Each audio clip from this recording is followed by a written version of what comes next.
And you'd be surprised to know this, perhaps, but two Monkey Lords at point blank range don't have much trouble in dealing with a megalith.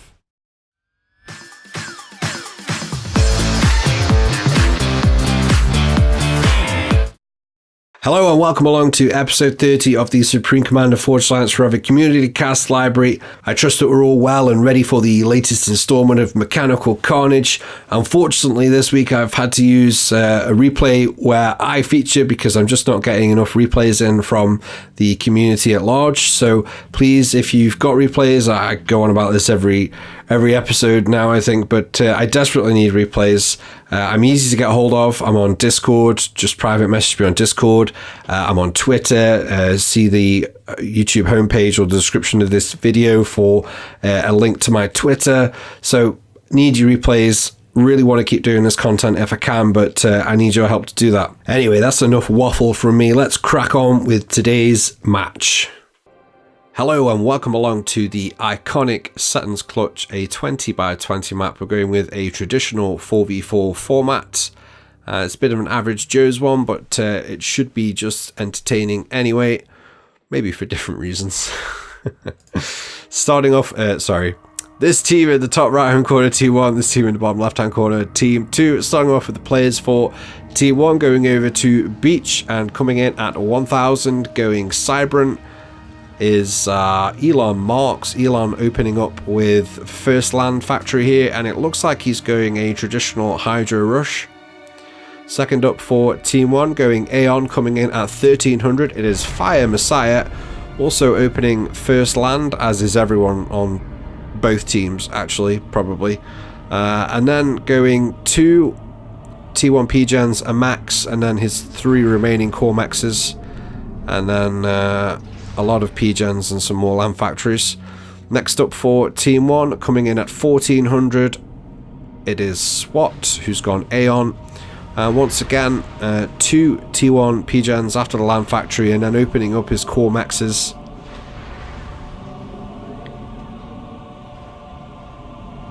So SWAT is going to go, I'm just trying to work it out actually, SWAT's going to go second air after he's got 8 T1 P-Gens up, I think.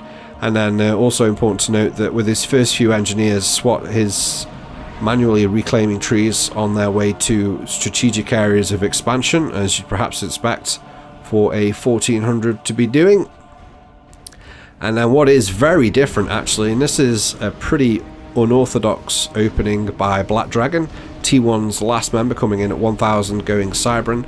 Black Dragon has gone two T1 P-Gens after his first land factory, then he's gone Max, and then he's gone forward with his commander, and his first engineer added the third T1 P-Gen, just in case there's anyone that thinks I can't count.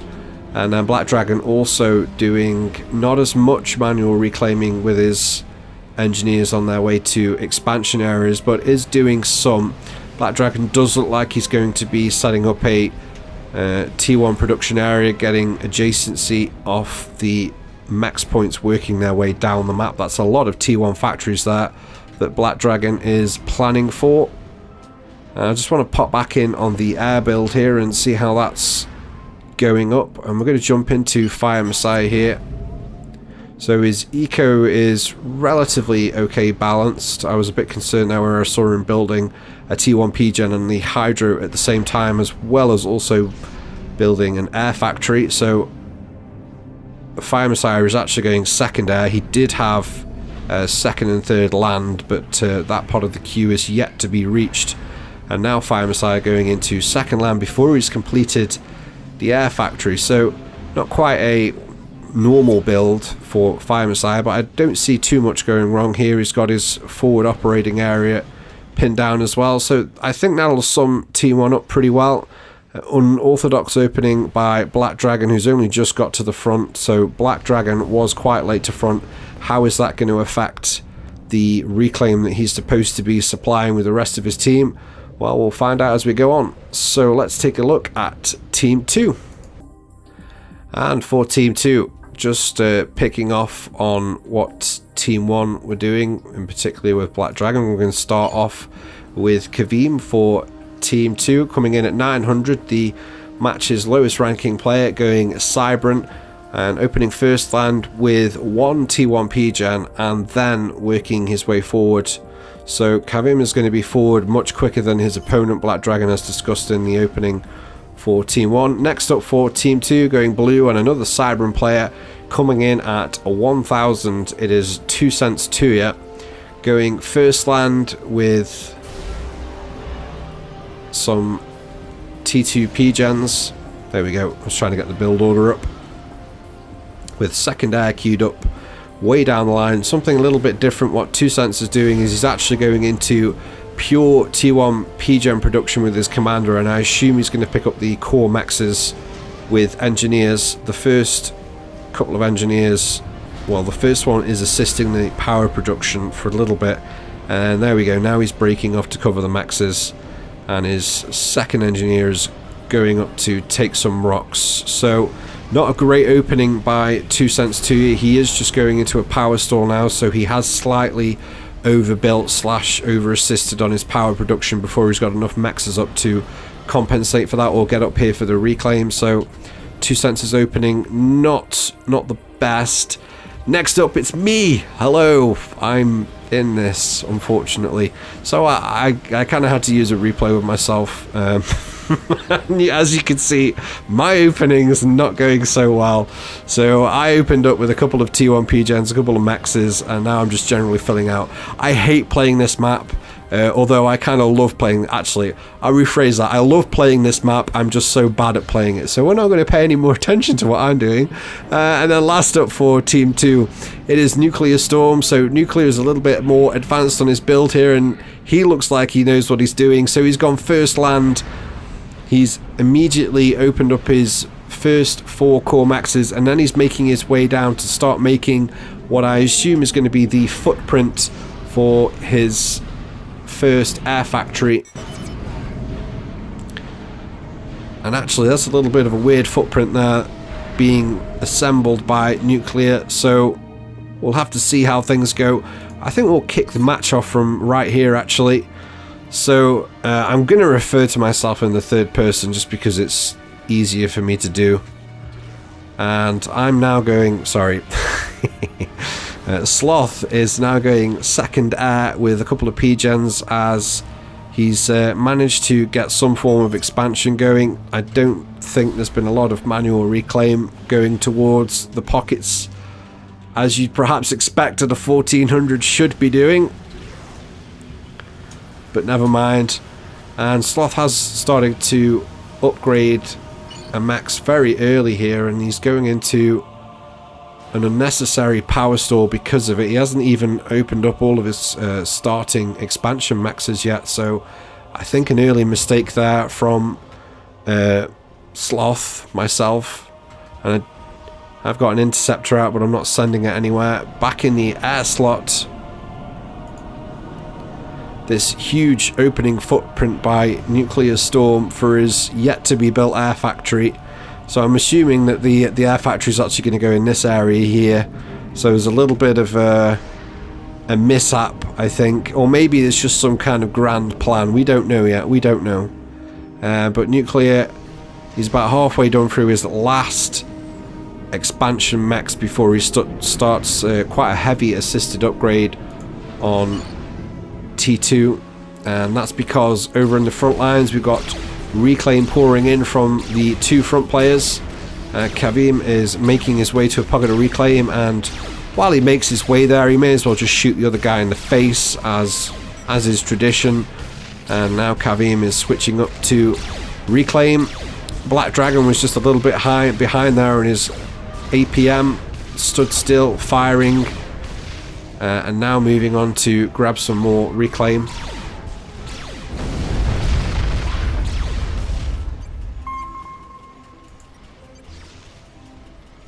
So in terms of reclaim right now, Team 1 just ever so slightly ahead.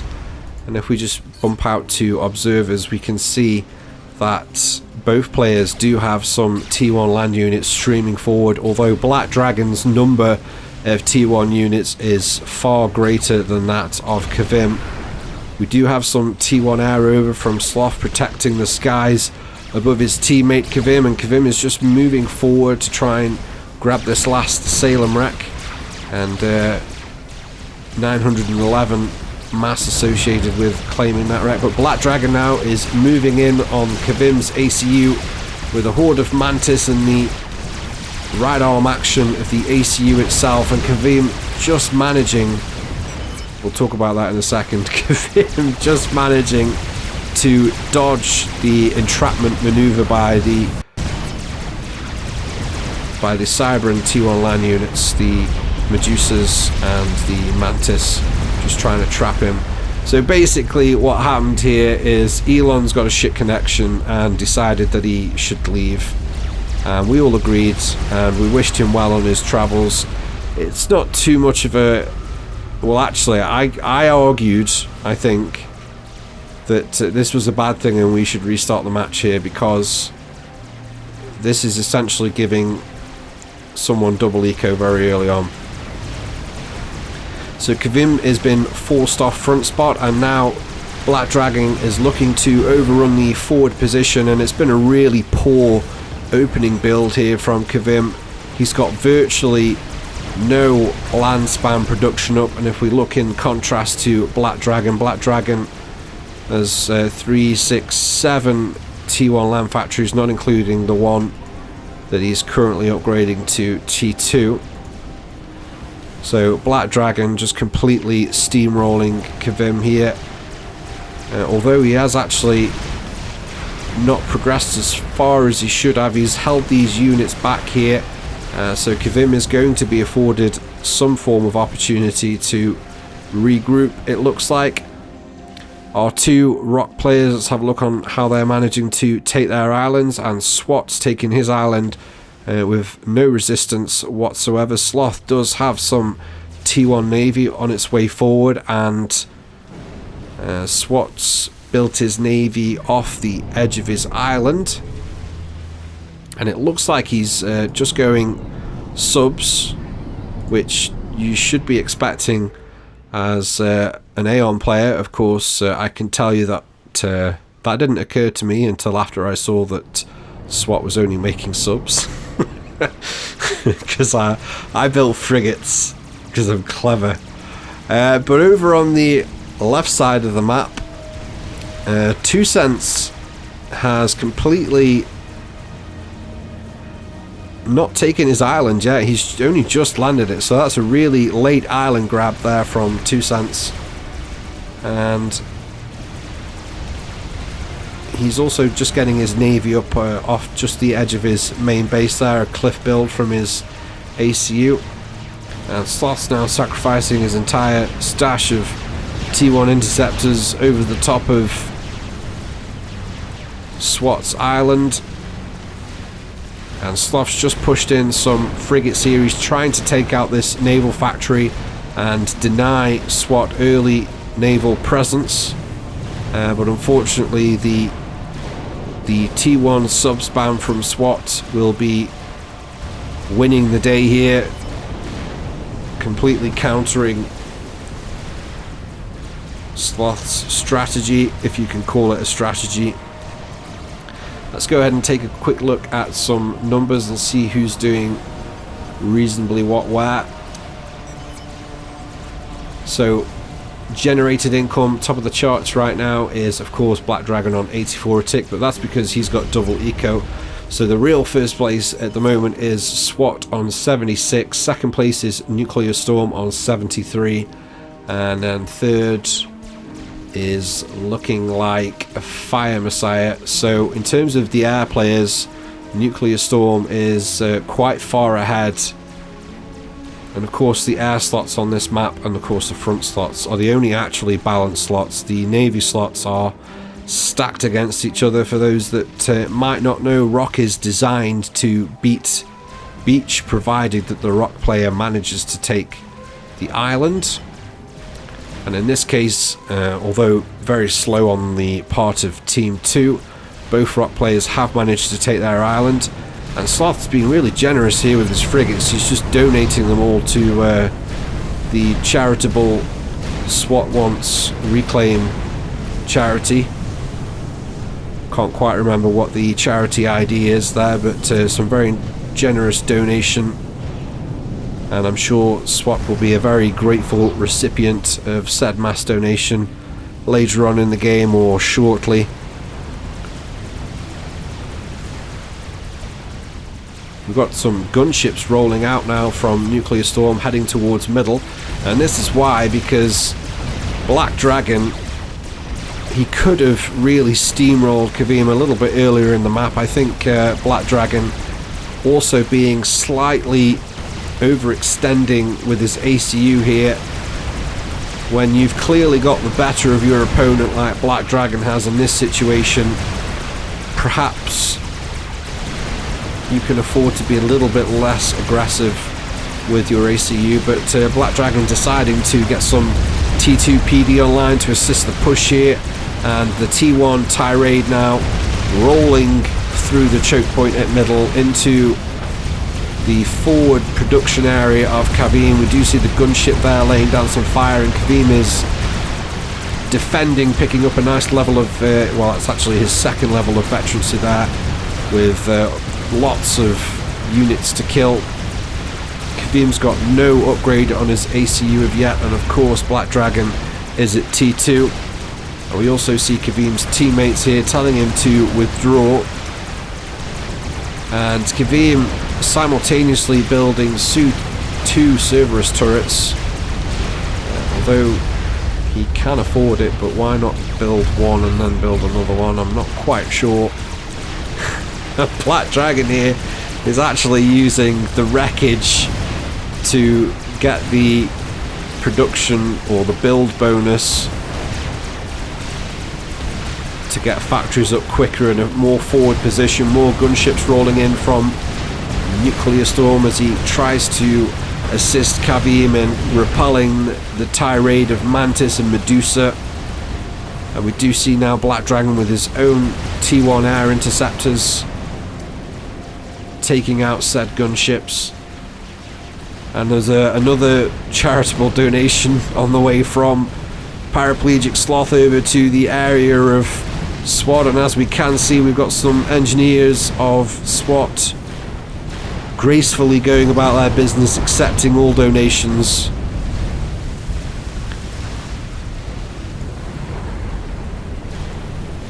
And SWAT now starts his T2 naval upgrade at 12 minutes. Let's go ahead and take a look down at Team 2's beach, and Paraplegic has actually finished his T2 naval upgrade, and he's actually projecting some T2 engineers to start some T2 power. So Sloth has gone T2 Navy before he's gone T2 anywhere else, which not necessarily a bad idea. What is a bad idea is standing in the middle of your enemy's T1 army. Black Dragon, again, he's destroyed the Cerberus turrets which Kavim built, and he's now rebuilding them with the additional 50% structure bonus to kill Kavim. And there goes Kavim in a very unceremonious nuclear explosion, and it was creative if nothing else. And Black Dragon's overextension has cost him half of his hit points thus far, and Nuclear Storm inheriting the base there, but Nuclear Storm actually giving the base straight over to Paraplegic Sloth. What on earth is Nuclear Storm thinking, giving double eco to this idiot? I've got no idea. And 2 Cents now is trying to counter with his navy, and he's going to start taking out and thinning the ranks of the T1 Tirade. Black Dragon is withdrawing his commander, which is sensible, and also he's just gone into some T2 stealth structure construction there, and Sloth now frantically making Mantis from the T2 HQ once belonging to Kavim, just to try and get some numbers on the field here. And at least Paraplegic Sloth is trying to get some decent micro in to avoid some of the Medusa fire, but starting at a severe numbers disadvantage there. The Navy of 2 Cents has picked up on the ACU SIG of Black Dragon, and Well, I don't think it has actually, because it's not hitting him.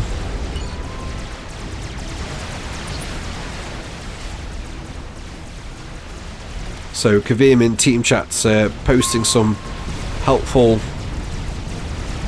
pointers here of why he managed to die. He's blaming his teammates, saying Navy should have helped.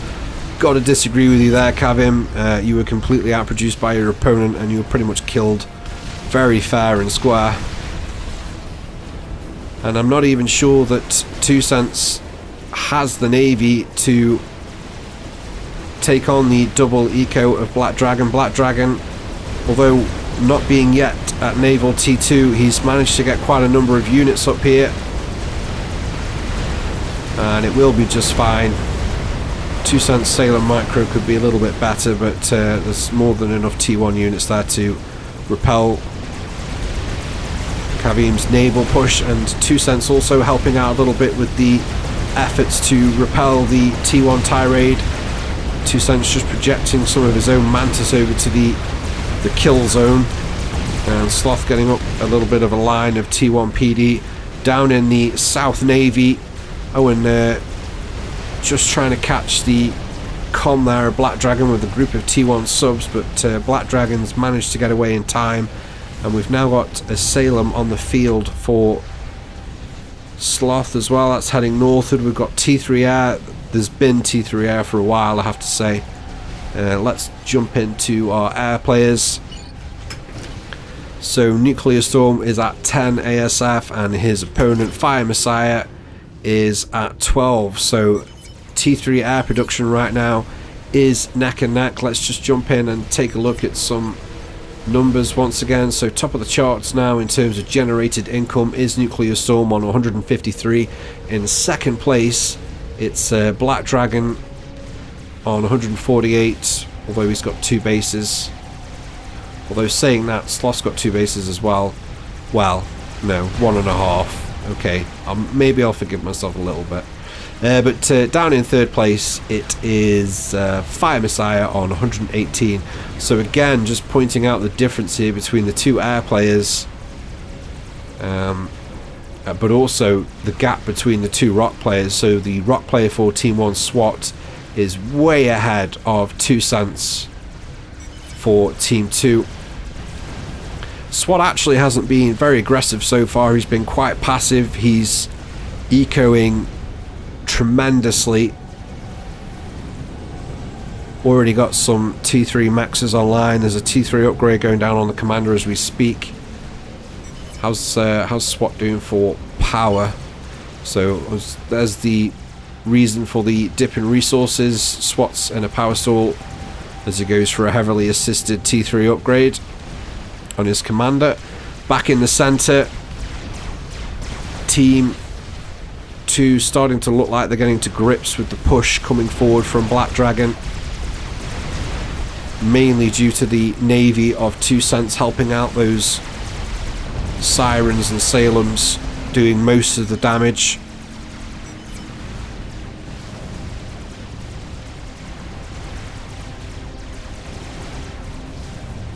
Just trying to get a quick idea of Nuclear's eco. So Nuclear does have a couple of T3 Maxes himself, and he's starting to build a second air factory production area in the middle of the map. A lot of regular players of this map tend to do that.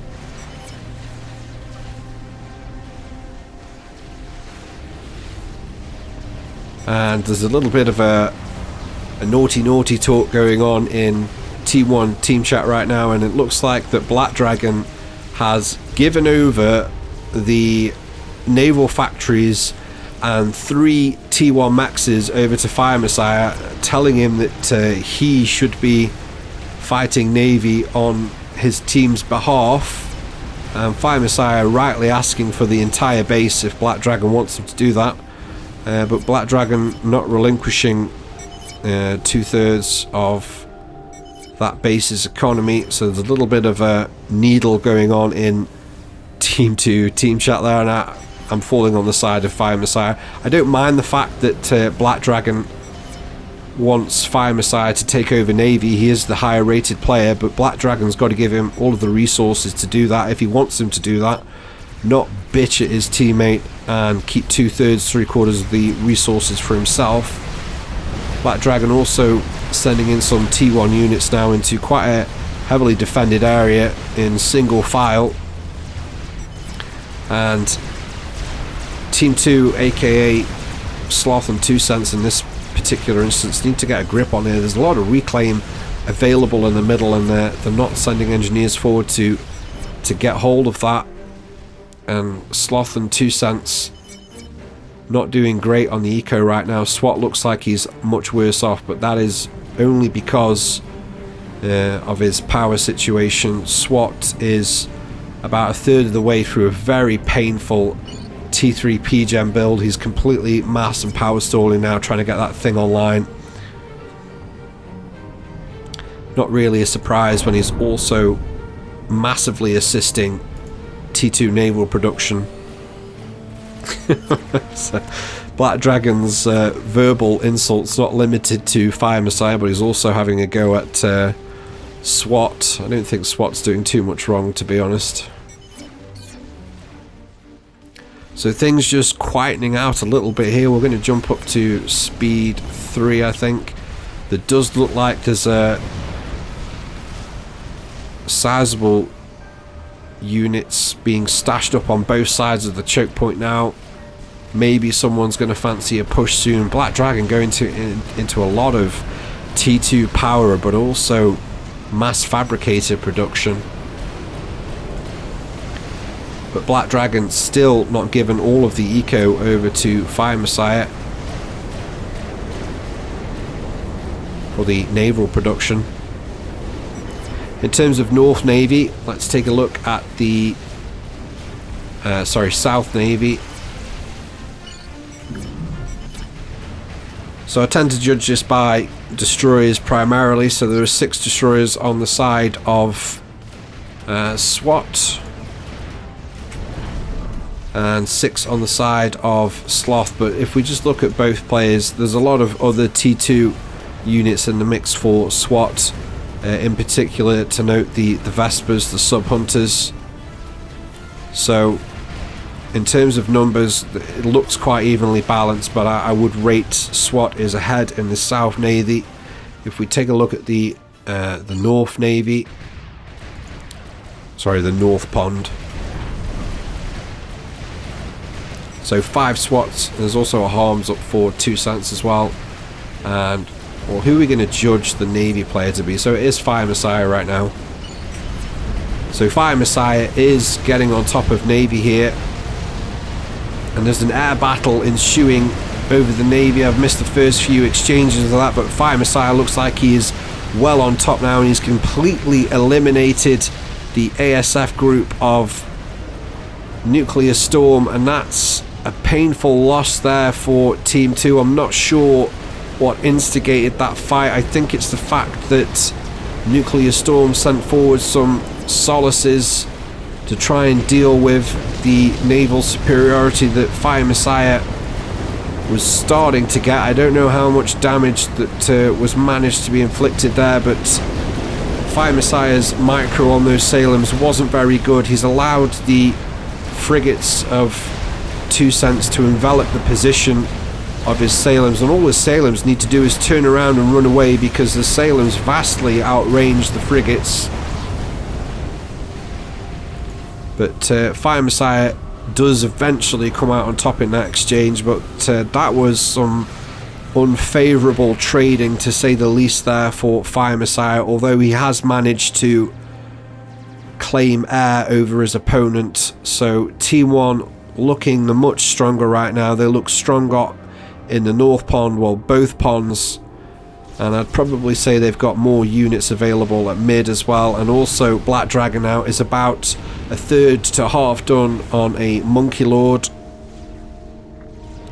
and SWAT in the South Pond looking like he wants to push onto Paraplegic Sloth, and Sloth can see he does have T3 sonar online. He's not a complete idiot, although some would rightly debate that claim. Sloth's eco is still not great. I don't see T3. Oh, I do. So Sloth prioritizing the upgrade of the expansion at the cliff at the bottom of the map over the core base. Probably even maybe understandable why he's decided to do that if he feels like he's losing this naval battle or will eventually lose it. Then you'll want to keep your upgraded mexes out of harm's way, and it's for everyone to see just how much assistance SWAT has got on his navy as opposed to Sloth. So South Pond looking dodgy. And now Fire Messiah, the truly irritating but very useful facet of Assailum's entourage, is walking onto land, and obviously the range that they have on land over other land units is really irritating, and Fire Messiah there using that with great effect, taking out the engineers which Team 2 finally sent into the middle to get some reclaim on the go, although there's still a fair bit down here to be sucked up. And the Monkey Lord for Black Dragon is finished, and it's immediately going to start to trudge its way forward. We've now got nuke defense going up from Black Dragon. Is that just a precaution, or do we see any nuclear shenanigans online for Team 2? I do see Nuclear Storm getting up his own nuke defense in the middle area somewhere, but I don't see any nuke launchers on the side of Team 2, so that's probably just a precautionary thing. Sloth is projecting a lot of scouts over the base of SWAT. I'm assuming they might scout at some point. There they go. So Team 2 now initiating a pretty in-depth scout over their opponents. We've got T3 Solaces from Fire Messiah making their way over to Navy. So Messiah trying to convert his air dominance into naval win with the help of some T3 torp launchers, and they're going to start opening up on presumably the Galaxy.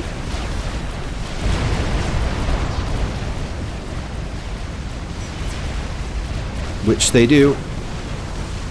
So, and that's going to trigger another air battle here, and Nuclear Storms managed to generate an awful lot of ASF in a very short space of time here, and that's a lovely turn on the part of Nuclear Storm and a horrendous one on the part of Fire Messiah.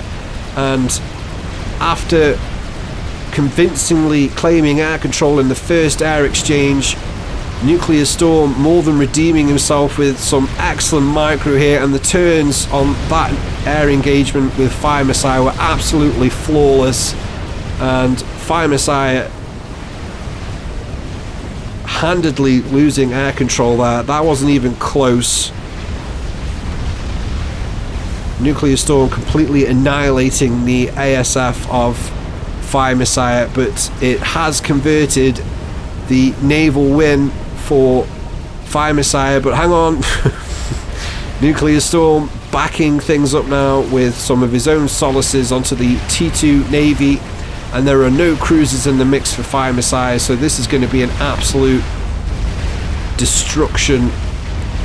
And if only our Nuclear Storm he's group fired the solaces into solitary Salems, so that's causing massive overkill. So Nuclear Storm, it's a lot to ask, isn't it? There's so much micro going on now by everybody, but if he'd have just split those solaces up into a few individual groups, all of those Salems would be dead already. But it doesn't matter, they're all going to die. There's no air defense. And some scouts there just going over the ACU of Black Dragon. Black Dragon, I'm not quite sure what that upgrade. So that's a T3 upgrade there from Black Dragon. He's already got T2 and obviously T2 and RAS on his ACU there. And there's a big push now. The Monkey Lord's made its way forward, and it's hitting the former vacated base of Kavim. It's been set up and taken over by Sloth, and Sloth now moving his navy northward to try and thin the ranks here, and the Mantis have gone balls deep in on the Spider, and it's actually, you'd be surprised what Mantis can do to a Monkey Lord at point blank range. Of course a few strats don't do harm either, but the navy here from Sloth is being really spread thin.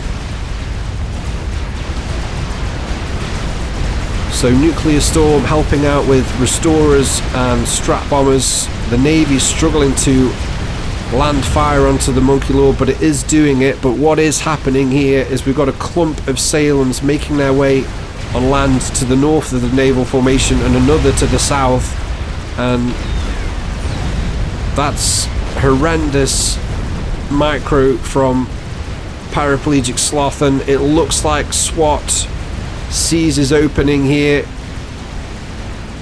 And the really annoying thing about using Salems is once they're on land, they're a pain in the arse to get back into the water at times.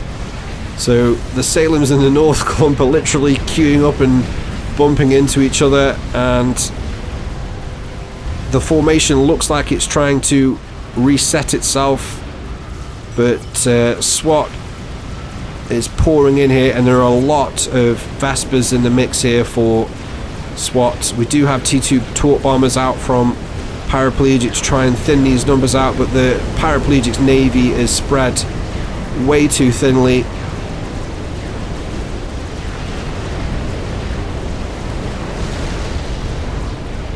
And the more Solace is coming in from Nuclear Storm to help out with the naval push.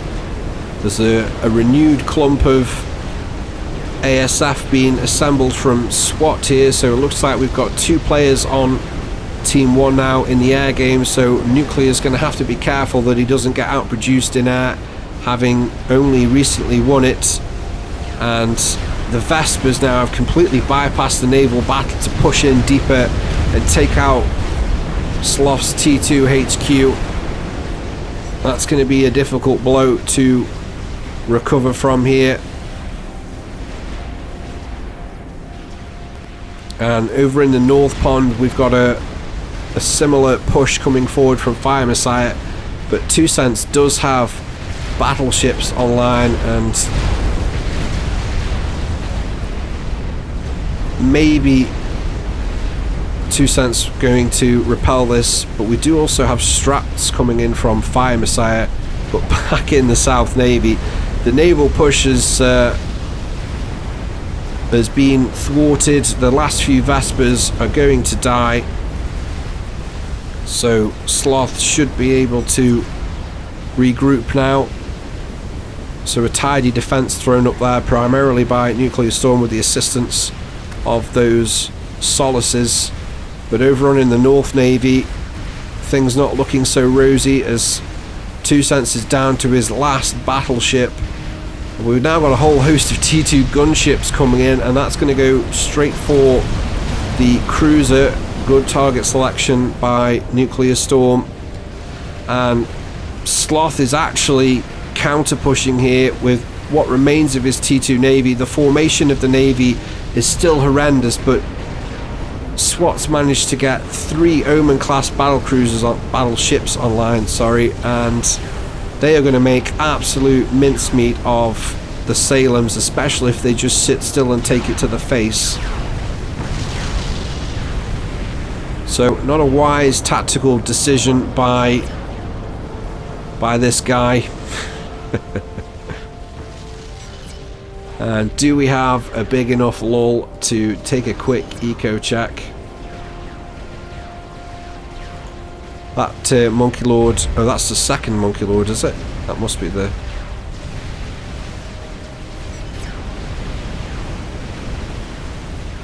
trying to see where the first one might have died, but...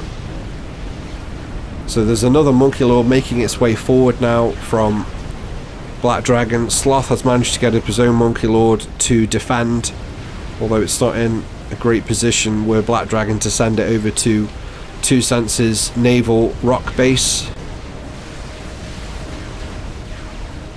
So the naval push from Sloth has completely failed, and those Omens pretty mean. There's just so much assistance on SWAT's Navy here. Oh, but we've got some Solaces coming in. And it looks like Nuclear Storm is trying to target the T3 HQ of SWAT.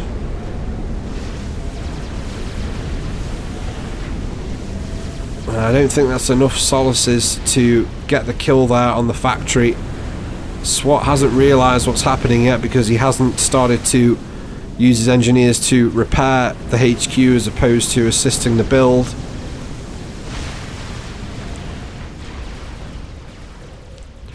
The horde of T2 gunships take out the second Monkey Lord sent forward by Black Dragon. That's a horrible way to lose a Monkey Lord, and I'm pretty sure, having seen the comments made by Black Dragon so far, there we go. He's going to have a few choice words for the air player right now.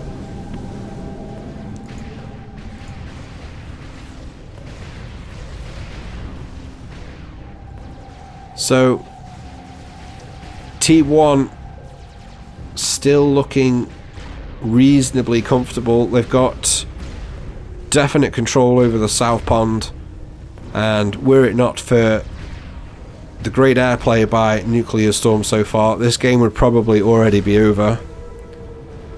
But Fire Messiah and Black Dragon taking advantage of the huge amounts of reclaim available in the Navy. Neither SWAT or Sloth doing the same in the South Navy. Although looking at SWAT's eco, he probably doesn't need to at this point, so we'll just try and take a quick eco check here. And a country mile and a half out ahead of everyone now is SWAT on a generated income of 519. Way back in second place is Nuclear Storm on 397, and then third place is Fire Messiah on 286. So the two of the top three economies on the side of Team 1 right now. And Sloth has apparently changed up strategy here, switching over to Barracudas as opposed to the Salems he was making earlier. That's probably because of the, well, I think it was because of the build time. Obviously you can pump out Barracudas quicker than you can Salems. That was, I think, my thinking.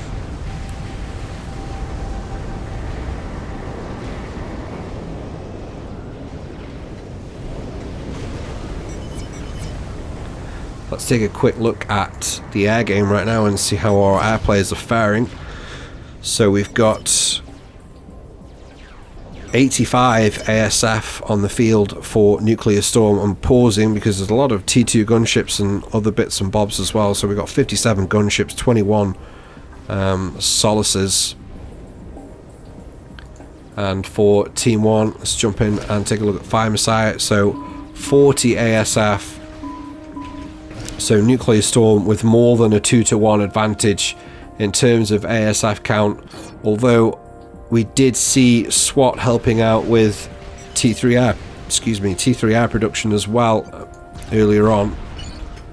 So let's take a look at his ASF count as well. So 48 ASF. So Nuclear Storm now having to compete with two air players on the side of Team 1, but he does have round about the same count as ASF than both the T1 air players put together. And SWAT once again starting to edge in on the position of Sloth's naval area, and there's really not too much to counter. There are some Barracuda up, but they're not going to be able to pose much of a defense. And we do have destroyers and cruisers pulling up the rear behind those battle cruisers, so Nuclear Storm is going to have to engage with an air fight here, and he manages to isolate, or is gifted an isolation by SWAT. So Nuclear Storm taking on one of the groups of ASF, and Fire Messiah losing all of his ASF before SWAT even responds to get his on the action.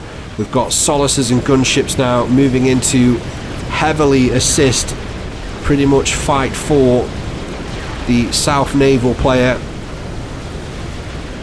and SWAT's micro with ASF is much better than Fire Messiah's, and this is a much more even fight between he and Nuclear Storm, although Nuclear Storm also distracted with the micro, trying to take out the naval units as well. And in terms of the ASF battle, it looks like SWAT's come out on top. I don't actually think there was any micro there on the ASF of Nuclear. He was fully focused on taking out the cruisers and prioritizing targets for the Solaces and the gunships. And Nuclear Storm there saving the collective bacon of Team 2 once again. We do have now 2 Monkey Lords online from Sloth, and pushing with them might not be such a bad idea, but actually we do have a Crab from Black Dragon operational, so scratch that, not a great idea.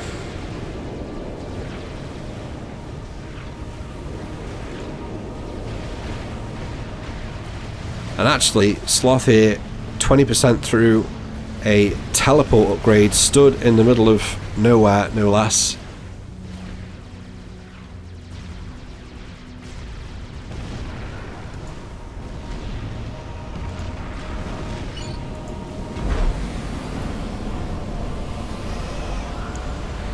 So Sloth not actually power stalling through this, and there's been a lot of e-storage built up, and there's some T3 energy online down on the south expansion.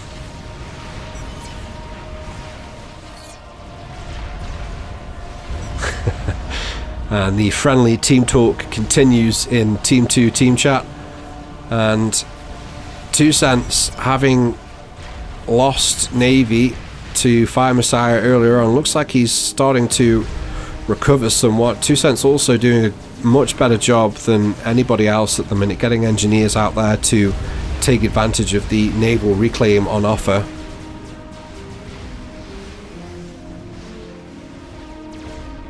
And we've got a group of strats here from SWAT. They've moved to the south edge of the map, and actually Team 2 with their Omni have got very clear vision of most things going on the opposing team. There's no order queued up yet, but there is now. And almost predictably, and there's some horrendous micro now going on from SWAT on the strats here. We've got a single strat moving in off the coast there, and this might tip Sloth off what's going on, or the airplayer for that matter. And SWAT now actually moving down his ASF, so he's trying to buy the attention of Nuclear Storm by engaging in an air battle. And SWAT's clear aim here is to sneak in some sneaky Cybran strats to take out Paraplegic Sloth. I'm not sure why SWAT's going to so much effort to take this guy out, because he's done absolutely nothing all game apart from donate to him. And let's just get the full glory of the following assassination. He's not even seen it. Nuclear hasn't seen it. He's landing his ASF. So Paraplegic Sloth stood in the middle of nowhere doing a teleport upgrade, perhaps getting exactly what he deserves.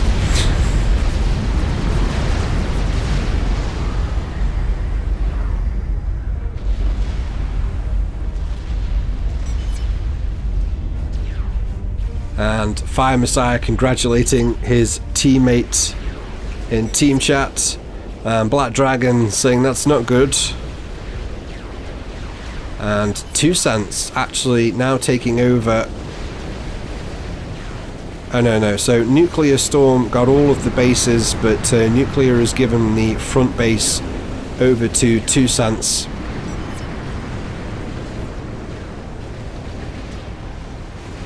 Meanwhile, the Nuclear having to take over, dealing with, well, I suppose he was already dealing with the South Pond naval issue, but now he's actually got some boats and factories to command himself, and SWAT renewing his efforts on pushing into the naval area, and actually 2 Cents and Nuclear were just starting to take advantage of the abundant amount of reclaim available to the South Pond Beach naval player.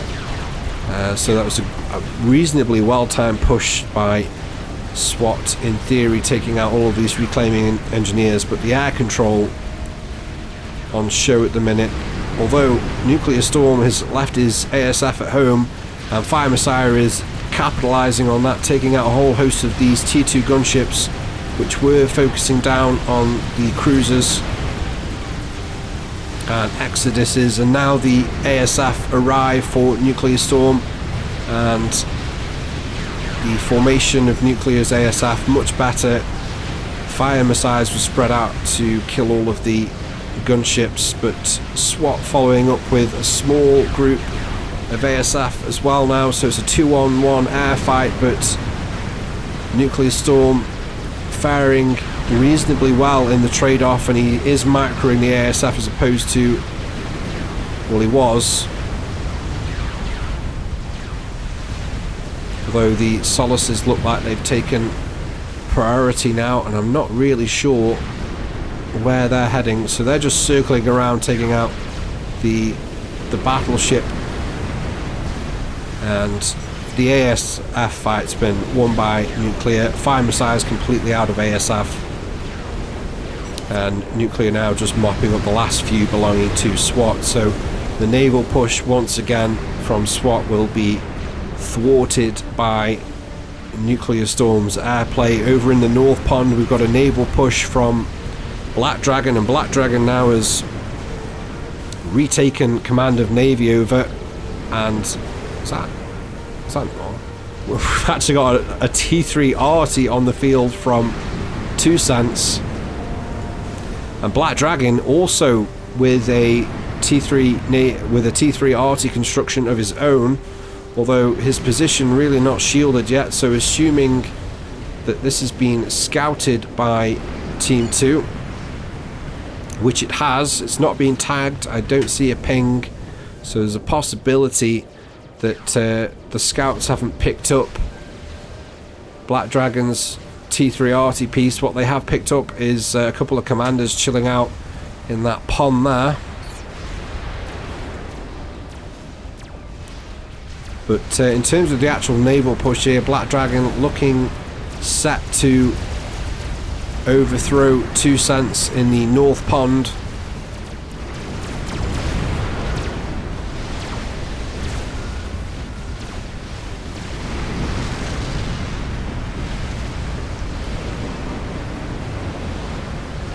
And the land experimental unit's just being used as a backdoor defence now. The megalith parked up just overlooking the choke point there, and the 2 Monkey Lords now being controlled by Nuclear Storm in a central land position, in a centrally defensive land position. Black Dragon now starting to bear down on 2 Cents' navy. The artillery piece from 2 Cents doesn't look like it's caused too many problems yet. It has taken out the central base here of Black Dragon, but Black Dragon's got more than enough eco on other areas of the map, and there's an attempt of strats coming in now, and strats from 2 Cents there.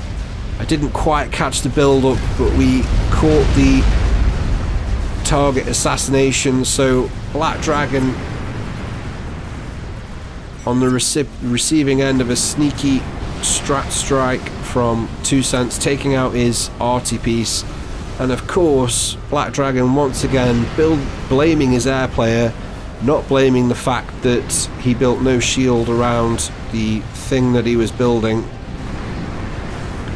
And the arty piece of 2 Cents now does look like it's focusing down on the base of Black Dragon, targeting, I think, the nuke defense.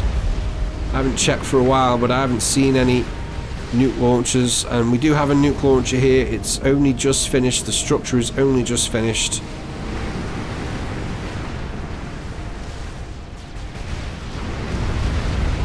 More Solaces now being sacrificed over the top of, this time, North's Navy.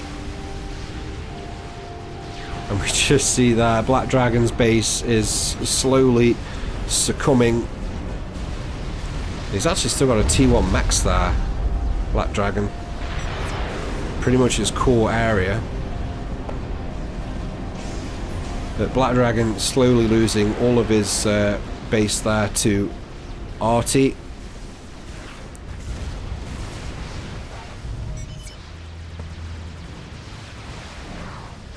There is a GC that's been moving forward under the water for SWAT for quite some time there, and SWAT's actually going teleporter on his ACU now, and there's a second GC there just sat there in the pond.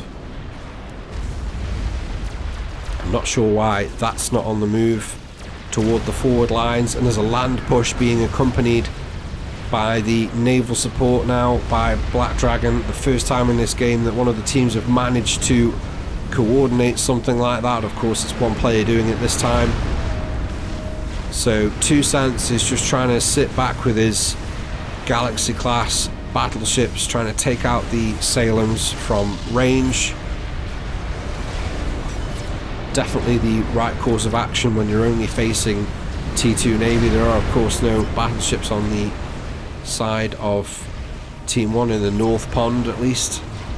And that GC from SWAT is making a beeline for the beach area, now being controlled by Nuclear Storm. The Megalith's made its way onto land and starting to trudge its way toward middle, now that the naval cover is fairly well established. Of course, I'm not sure that they've seen the Monkey Lords, so Team 1 might be unaware of the Monkey Lords defending in the central area there. But this is brewing into a full-on naval confrontation now as 2 Cents pushes up his T1 and T2 into the mix. Although he's allowed one of his battleships to get in a bad position there. And the Monkey Lords now making their way forward, being controlled by Nuclear Storm. Can they see the Megalith? So Team 1 perhaps not aware of the existence of the Monkey Lords, but I'm not sure that Team 2 are actually aware of the existence of the Megalith, because the Monkey Lords are focusing down on bricks and T3 units, and they've manoeuvred themselves into a poor position here. The turning speed of the turrets on the Monkey Lords were nerfed quite some time ago, and as you can see it's horrendously slow there, and that was pretty much a 180-degree turn that they had to do to open up fire on the Megalith. But the micro on the Megalith equally not so good here, and not even being macroed backwards here by Black Dragon. And you'd be surprised to know this perhaps, but 2 Monkey Lords at point blank range don't have much trouble in dealing with a Megalith.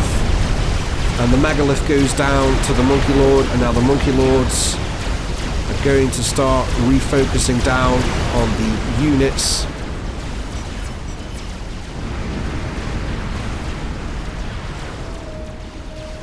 And perhaps a little bit of micro required there, and Nuclear Storm currently doing basically 3 bases.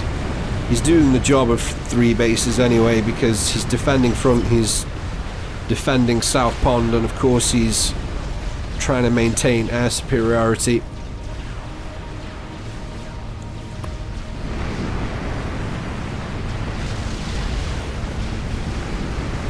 So the North Pond has turned into somewhat of a grind here, and it looks like the defense being offered up by the Galaxies just to snipe at range is being relatively effective, as well as the sacrificial T2 torp launchers being thrown over by 2 Cents. And of course all the while the arty piece belonging to 2 Cents doing some work, and at the moment focusing down on one of the naval factories. Black Dragon has actually built 3 T2 HQs, which is a bit weird.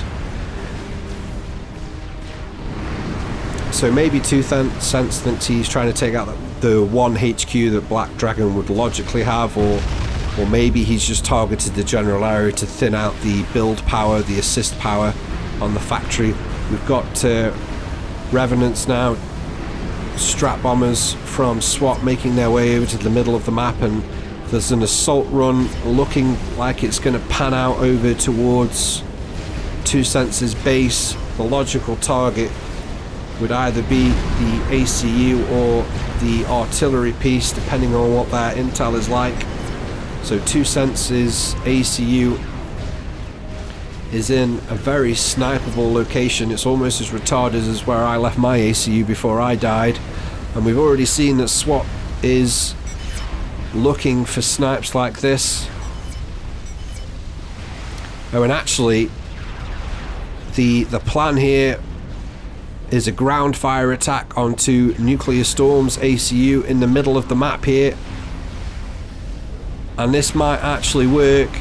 Fire Messiah sent his ASF in to distract Nuclear Storm, but Nuclear Storm is all over this. He's seen what's coming, and his ASF move into a perfect counter position, and not a single strat is going to get its bomb away there. So a very... Why couldn't he do that for me? Why couldn't he save my life? And now Nuclear Storm, having thwarted the strat attack, is getting the added bonus here of an air fight, and it looks like there is way more ASF on the side of Nuclear Storm here. So even as they're being absolutely annihilated, there's 220 so ASF on the field for Nuclear Storm, 144 for Fire Messiah, and then finally SWAT with 44. So Nuclear Storm with a massive performance so far in this game. Once again 2v1 in air, and he's just mopping it up like it's nothing. But the GC now from SWAT, it's had a long voyage. One might call it a great migration. You could almost do like a David Attenborough kind of the majestic GC. Anyway, the GC now making its way into the forward air production area, and there's a lot of strats now going down on the GC, and I think the GC might have actually been taken out there. No, it hasn't. It's still going strong. It's still got just over 40,000 HP, and it's making its way into what is really Nuclear Storm's main ASF production area. And there's a lot of T3 power in the vicinity as well. Strategic launch detected. And there's a nuclear bomb that's being launched somewhere, and the nuke's going up from Nuclear Storm, and I'm not quite sure what the target is. The GC continues to wreak havoc. It's not actually done a tremendous amount of damage, and it goes down to strat bombers eventually, but Nuclear only really losing 2 gateways and a T3 P-gen there, and it looks like the nuke's aimed at the naval area where SWAT's got some T3 Navy parked. SWAT's not moved his naval units in time. I'm not actually sure how worthwhile that was. That was the first nuke launch there.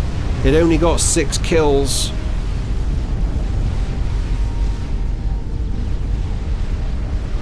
I mean, I'm assuming that there's anti-nukes up everywhere on the opponent's base, otherwise you wouldn't just waste that nuke on Navy. So SWAT does have anti.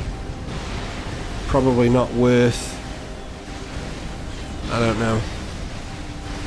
I feel like there was better options there for Nuclear Storm than the one that he chose.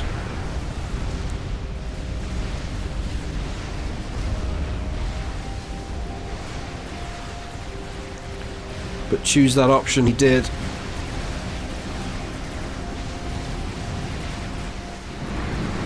Oh, and SWAT is down here with his ACU, and he's got a cheeky TML base online.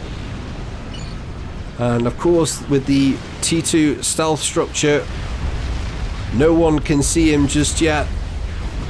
There's another ASF, well, it's not an ASF battle, it's just Nuclear Storm trying to clear up some scouts being sent in.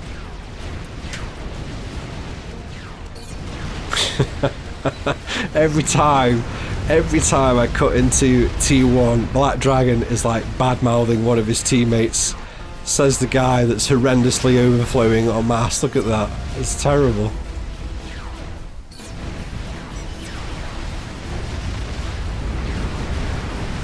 I'm waiting with utter concentration on what these TML launchers do, because Nuclear's ACU is within range, and there's some strats coming in, and then there's an attempt going down on the disruptor, and it looks like the strats are going to break through, and 2 cents loses his RT piece, but Nuclear Storm was distracted with his ASF taking out the strats heading towards the disruptor, and the TML is completely unnoticed, and he's got it. And SWAT takes out Nuclear Storm with a very cheeky TML snipe. He's even managed to get his commander out in with no problems whatsoever. Nuclear Storm there saying, "Thank God." That must have been hard work on Nuclear all game. He's just playing defense, defense, defense. Holding both navies back, holding the front back. And now 2 cents is 3 versus 1. Surely it's game over now. 2 cents himself is only a 1k rated player. He's not had the best game himself so far. And there are more nukes going off.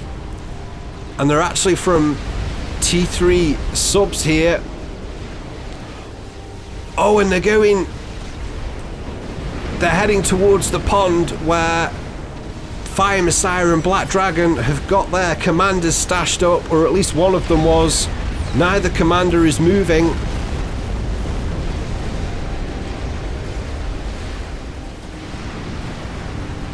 And one of the nukes is going to get through. Well, this was a 3-on-1, but it's about to become mano a mano as one of the nukes gets through. Neither ACU has moved in time, and both Black Dragon and Fire Messiah going down. What on earth is happening in the last few minutes? We've had like the godliest of TML snipes from SWAT, and then the absolute best nuke from 2 cents. Not only has he taken out both of the opponents, but he's also managed to completely clear all of the eco that was in middle as well, although there wasn't much left. And now it's SWAT versus 2 cents. A 1300 SWAT versus a 1k 2 cents. But the map control here heavily favouring 2 cents. 2 cents is only without the beach position. SWAT's missing. Well, SWAT isn't in control of half of his area of the map, but we do have another GC exiting the water here from SWAT, and it's going to make complete mincemeat of the Cerberus turret. Cerberus turret's absolutely pathetic against T4.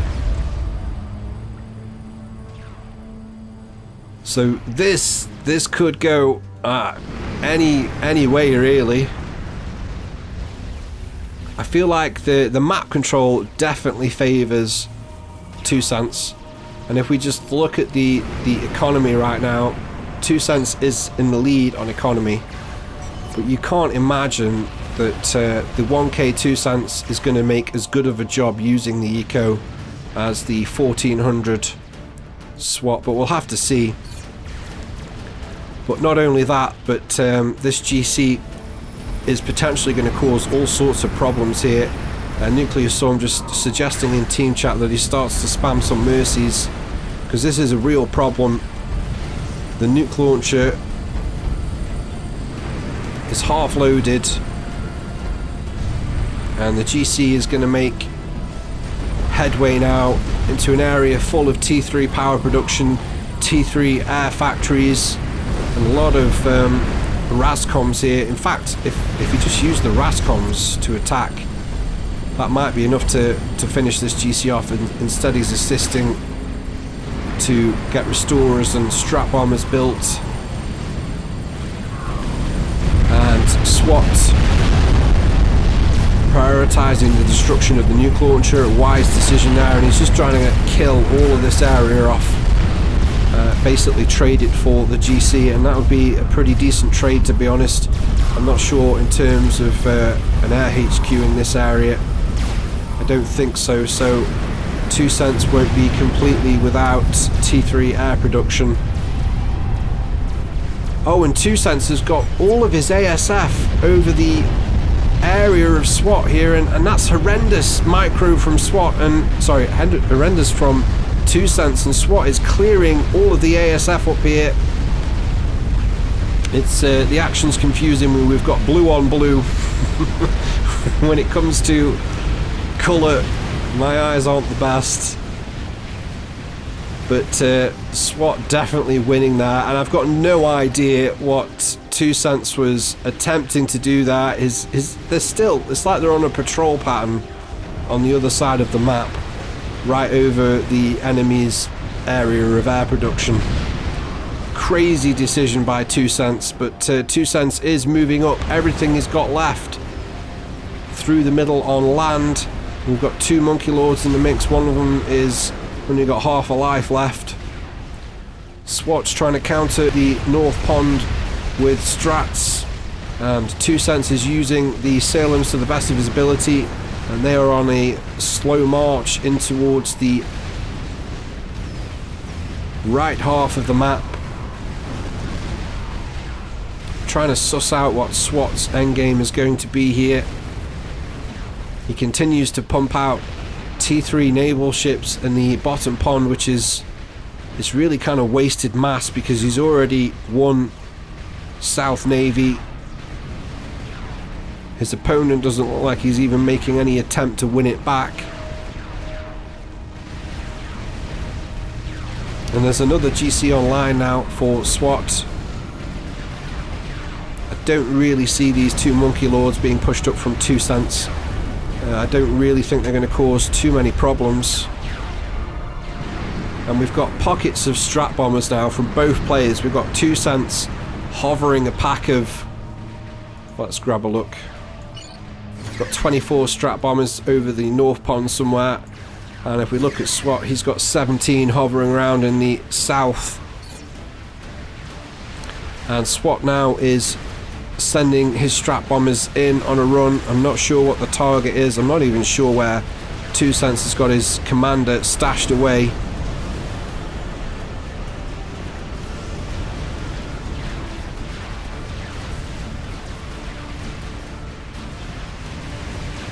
There's still no command. Oh, there is a command order here. What's there? Okay, so 2 cents is in the early stages of a salvation, so the strat's just heading in to try and take out the salvation. Oh, actually, SWAT there, changing up the target. Now deciding to try and cause a chain reaction on the T3 P-Gens, which he has managed to do. And SWAT there, much better target prioritization. That salvation, if that gets finished, then I don't know what on earth these players have been doing in the time leading up to that. Oh, we've got strats being sent over SWAT's base in reply now from 2 cents, and 2 cents causing horrific damage onto the economy of SWAT as the Revenants just singly take out whole pods of these T3 mass storage fabricator combinations.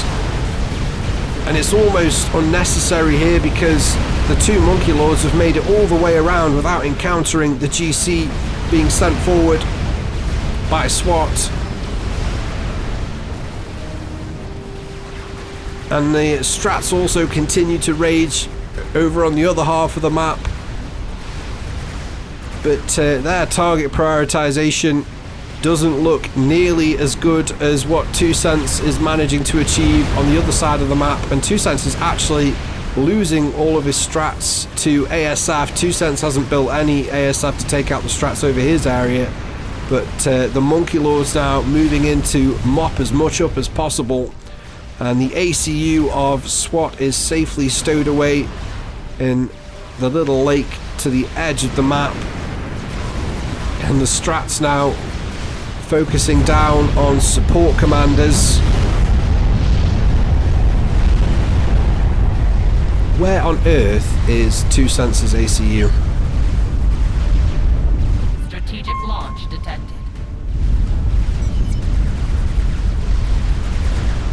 And there's a nuke just going out there. We'll take a look in a second. I'm really frustrated that I don't know where his ACU is. Oh, and the nuke. There's 3 nukes heading for the ACU of SWAT. And they look pretty centrally placed. There's only one direction that SWAT's really going to be able to run, so not difficult to anticipate the direction of movement here. And SWAT almost epically dying to 2 Cents' nukes from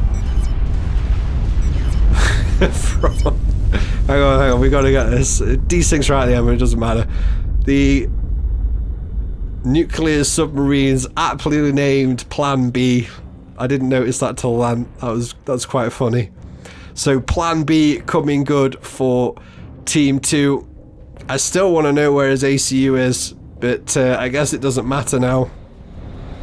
I want to know where his ACU is because I want to know if SWAT's made a horrendous error with all of those strats that he had. Could he have easily taken out 2 Cents there?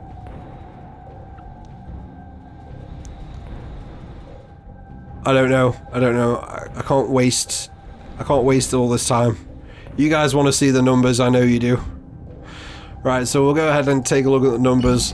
That was an epic last kind of 10-15 minutes of that match. My voice is completely going.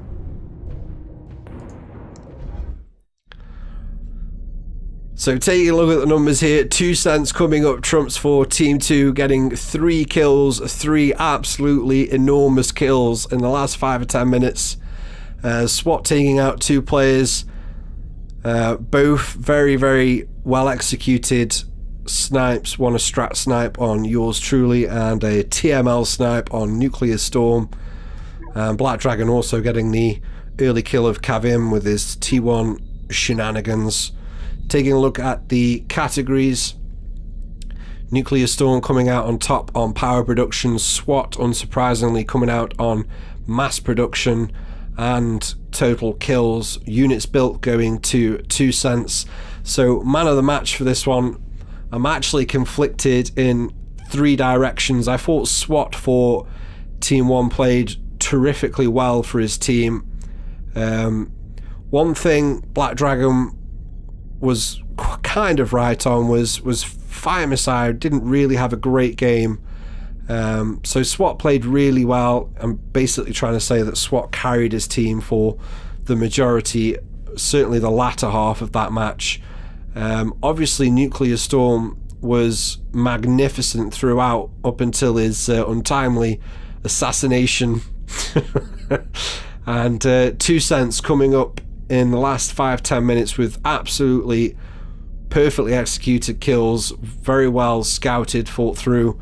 I'm going to give it to Nuclear Storm because 2 Cents doesn't get his 5 minutes of glory without the hard work that Nuclear Storm putting into carrying the defensive responsibility pretty much for every spot on the map while he was alive. So, but it's very close.